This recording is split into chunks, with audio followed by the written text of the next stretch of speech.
Hello दोस्तों, मैं जवान सिंह स्वागत करता हूं आपका आज की वीडियो में। दोस्तों, जब हम मिड कैप कैटेगरी के म्यूचुअल फंड्स की बात करते हैं तो हमें काफी सारे फंड्स देखने को मिल जाते हैं, लेकिन इनमें से अच्छी क्वालिटी के फंड्स को चुनना काफी मुश्किल होता है। तो आज के इस वीडियो में हम मिड कैप कैटेगरी के एक ऐसे म्यूचुअल फंड के बारे में बात करने जा रहे हैं जिसको लॉन्च हुए अभी ज्यादा साल नहीं हुए, लेकिन अपनी परफॉर्मेंस के चलते ये म्यूचुअल फंड निवेशकों में एक आकर्षण का केंद्र बना हुआ है।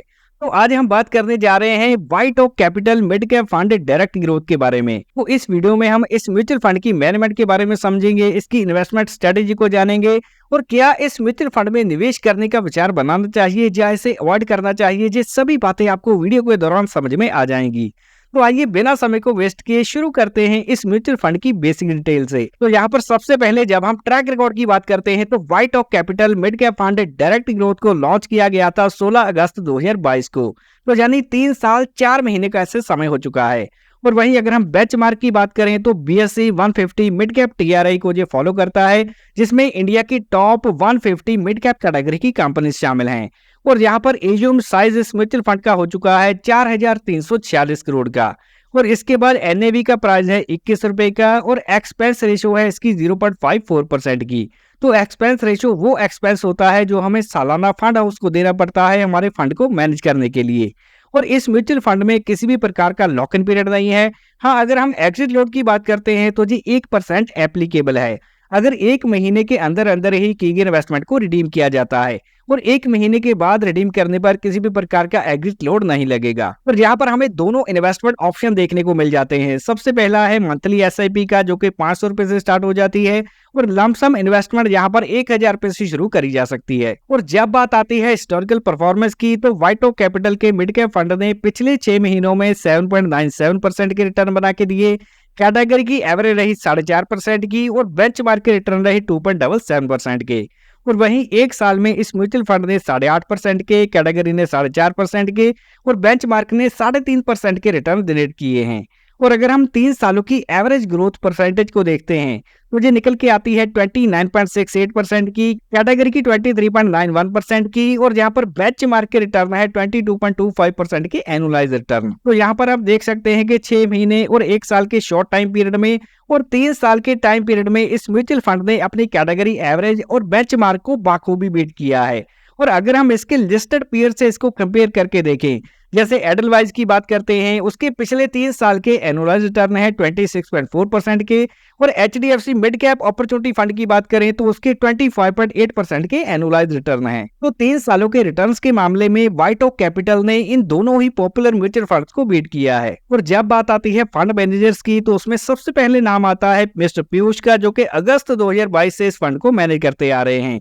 तो व्हाइट ओक में काम करने से पहले इन्होंने बैंक ऑफ इंडिया AXA में काम किया है, मॉर्गन स्टैनली में काम किया है और PNB की AMC में भी इन्होंने एक्सपीरियंस लिया है। और दूसरा नाम आता है मिस्टर रमेश का, जिन्होंने व्हाइट ओक से पहले अशोका कैपिटल में काम किया है, स्मिथ मैनेजमेंट में और साथ में क्रिस्टल में भी इन्होंने एक्सपीरियंस लिया है। और तीसरे नंबर पे आते हैं मिस्टर आशीष अग्रवाल, जिन्होंने इससे पहले मोतीलाल ओसवाल की AMC में काम किया है और सिटी ग्रुप ग्लोबल मार्केट्स में इन्होंने 2010 से लेकर 2016 तक एक्सपीरियंस लिया है। तो ओवरऑल देखा जाए तो फंड मैनेजर्स के पास म्यूचुअल फंड इंडस्ट्री में अच्छा खासा एक्सपीरियंस दिखाई दे रहा है। और दूसरी तरफ अगर हम डीपली इनकी इन्वेस्टमेंट स्ट्रेटेजी को देखें तो यहाँ पर 1000 स्टॉक्स को जो ट्रैक करते हैं और उनका बारीकी से फोरेंसिक एनालिसिस किया जाता है, जिसमें जी ऐसी कंपनीज को लिस्ट से निकाल देते हैं जिनमें गवर्नेंस का इशू आता है। तो ओवरऑल देखें तो पोर्टफोलियो की क्वालिटी को एनहांस करने के लिए बेहतरीन क्वालिटी के स्टॉक्स को चुना जाता है। और जब बात आती है एसेट एलोकेशन की तो यहाँ पर इक्विटी में 97% की एलोकेशन है, डेट में इनके पास 9.5% है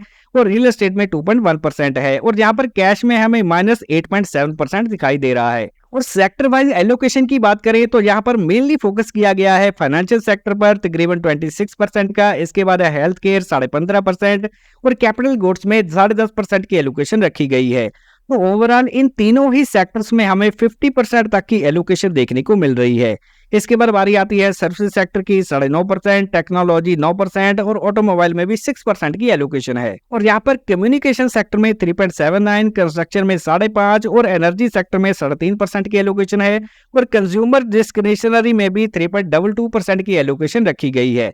तो ओवरऑल फंड मैनेजर्स द्वारा मेजॉरिटी ऑफ एलोकेशन उन सेक्टर्स पर दिखाई गई है जिनमें वैल्यूएशन काफी रीजनेबल है। और व्हाइट ऑक कैपिटल के म्यूचुअल फंड में अगर हम टॉप 10 होल्डिंग्स की बात करें तो उनमें सबसे पहले नाम आता है परसिस्टेंट सिस्टम का, जो कि आईटी से है 3.83%, मैक्स फाइनेंशियल में 3.48%, मुथूट फाइनेंस 3.5%, भारतीय एक्सा 3.5%, और इसके बाद है फिनिक्स मिल्स लिमिटेड 3.21%, और आगे को फोर्ज लिमिटेड 2.79%, फोर्टिस हेल्थ के 2.5%, पीवी फिनटेक 2.5%, और मोतीलाल ओसवाल फाइनेंशियल सर्विसेज में 2.16% और लॉरस लैब में भी 2% की एलोकेशन रखी गई है। ओवरऑल अगर हम देखते हैं तो फंड मैनेजर्स द्वारा किसी भी सिंगल स्टॉक में 4% से ज्यादा की एलोकेशन नहीं रखी गई, जिसका मतलब यह है कि डाइवर्सिफिकेशन द्वारा इन्होंने रिस्क को मिनिमाइज करने का प्रयास किया है। और इस म्यूचुअल फंड के पोर्टफोलियो में हमें टोटल 111 स्टॉक्स देखने को मिल जाते हैं, तो डाइवर्सिफिकेशन तो काफी बढ़िया रखी गई है।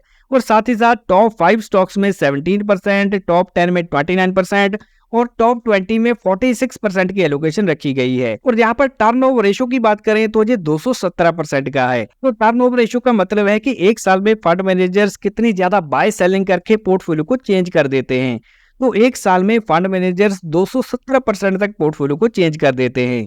तो टर्नओवर रेशो जितनी कम होती है उतना पोर्टफोलियो स्टेबल माना जाता है, लेकिन यहाँ पर टर्नओवर रेशो हमें काफी ज्यादा दिखाई दे रही है। तो बाय एंड सेलिंग जे काफी करते हैं, लेकिन टर्नओवर रेशो ज्यादा होने के चलते भी अगर fund managers better returns generate कर पाते हैं, ज्यादा टर्नओवर रेशो को जस्टिफाई किया जा सकता है। और यहाँ पर वैल्यूएशन पर्पस से देखें तो प्राइस टू अर्निंग रेशो है 35 की, बेंचमार्क जो है 150 मिड कैप टीआरआई, इसकी प्राइस टू अर्निंग रेशो भी 35 की है, और कैटेगरी की एवरेज है 36 की। तो ये म्यूचुअल फंड हमें हाई वैल्यूएशन पे दिखाई नहीं दे रहा। दोस्तों, जहां तक हमने White Oak Capital mid cap fund direct growth के बारे में काफी डिटेल में जान लिया है, तो अभी अगर हम ओवरऑल इसके फीचर्स को देखते हैं तो यहाँ पर हमें इसकी लोअर एक्सपेंस रेशो देखने को मिलती है कैटेगरी के मुकाबले 0.54% की। और पिछले 1 और 3 साल में इस म्यूचुअल फंड ने लगातार अपनी कैटेगरी एवरेज से बेहतर परफॉर्म किया है, और यहाँ पर हायर अल्फा जनरेट करके अपने बेंचमार्क इंडेक्स को भी 3 सालों में बीट किया गया है। और इसी के साथ साथ अगर हम पोर्टफोलियो देखते हैं तो इसमें डाइवर्सिफिकेशन और बैलेंस्ड पोर्टफोलियो पर फोकस किया गया है।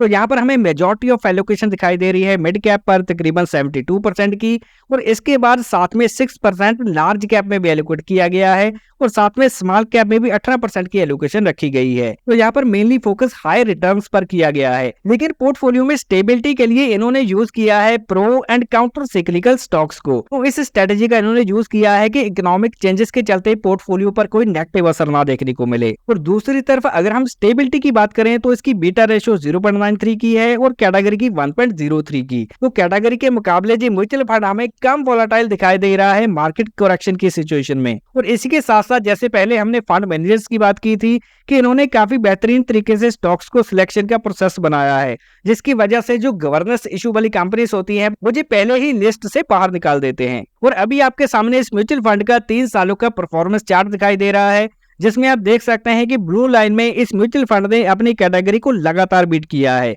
और पिछले 3 सालों में इसने 114% के एब्सोल्यूट रिटर्न जनरेट किए, और कैटेगरी की एवरेज रही 86% की। तो यहाँ पर अगर हम एग्जाम्पल के माध्यम से समझे तो 10 लाख की लमसम इन्वेस्टमेंट को इस म्यूचुअल फंड ने 3 सालों में तकरीबन 21,40,000 की वैल्यू तक पहुंचा दिया है। और अभी सवाल ये आता है कि क्या आपको इस म्यूचुअल फंड में निवेश करने का विचार बनाना चाहिए या फिर इसे अवॉइड करना चाहिए।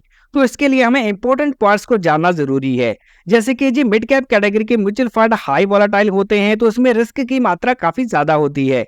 तो अगर आपका रिस्क प्रोफाइल एग्रेसिव है और आपका इन्वेस्टमेंट होराइजन कम से कम 5 से 10 साल का है, इन्वेस्टमेंट गोल आपका लॉन्ग टर्म में वेल्थ क्रिएशन का है, तभी आपको ऐसे म्यूचुअल फंड्स में निवेश करने का विचार बनाना चाहिए। और अभी हम डिस्क्लेमर देख लेते हैं। तो दोस्तों, ये जो म्यूचुअल फंड इन्वेस्टमेंट है ये मार्केट जोखिमों के अधीन होती है, और इसमें मिलने वाले रिटर्न्स की कोई भी गारंटी नहीं होती, और किसी भी म्यूचुअल फंड की पास्ट परफॉर्मेंस इंडिकेट नहीं करती कि आने वाले सालों में भी उसी प्रकार के रिटर्न मिलेंगे। और हमारे द्वारा किसी भी इन्वेस्टमेंट स्कीम को प्रमोट नहीं किया जाता, क्योंकि हमने ये वीडियो बनाया है केवल एजुकेशन पर्पस के लिए।